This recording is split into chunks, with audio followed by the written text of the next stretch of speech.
Since the 2006-2007 financial year, government has been heavily investing in the works, transport and energy sectors. In the last 5 years, government has sunk 5.3 trillion shillings in Karuma Hydropower Dam and another 2 trillion shillings in Isimba Hydropower Dam. It also used 1.7 trillion shillings in the construction of Entebbe Express Highway, 1.5 trillion for the expansion of Entebbe International Airport, and 390 billion shillings for the source of the Nile Bridge, which was completed last year. The government took a strategic decision to prioritize the development of the energy infrastructure because it plays a crucial role as a major catalyst for socio-economic development. Over the last 1 year, a total of 206 megawatts was added to the power generation system.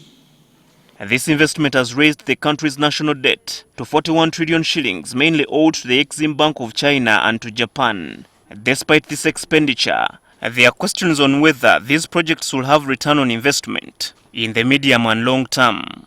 Economic analyst Dr. Fred Muhumuza argues that the multiplier effect to other sectors could be hard to realize. We also have other projects, as you've mentioned, the power plants, which we actually take note that they are not yet giving us the benefit. If you look in March, we launched Isimba, but certainly that is adding to the excess power. Meaning that as of now, since the launch of Isimba, it hasn't added any return to us because we're just piling up the surplus and we're not using it. And more plants are coming on board. For instance, how come that when we are generating more power, again, the unit cost of power in production and investment and in the industry remains high? There would be a correlation between power, investment in power and the use of power in the domestic arena. According to Muhumuza, focus should be towards availing incentives to sectors like agriculture that directly benefit from energy and transport.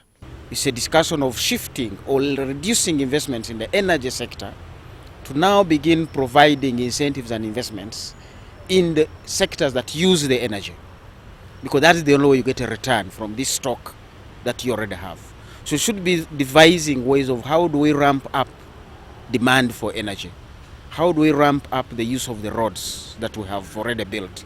And that takes a discussion to another realm that you now need to be investing more in agriculture, agricultural research, multiplication of planting materials, their distribution, and the trade will follow. The chairperson of the Parliament's Trade Committee, Robert Sebunya, differs from Muhumuza, noting that these projects are a catch for long-term private investment. Those will have a long-term return on investment, but they are going to serve Uganda for the next 50 to 100 years. So we are planting a seed that will help Uganda grow. Because now if you have an energy deficiency, how will you then call investors to come here? Many are looking at these projects as a strategy to consolidate the legacy of the NRM regime. Only time will tell whether they will spur the anticipated development. Habad Ziwa, NTV.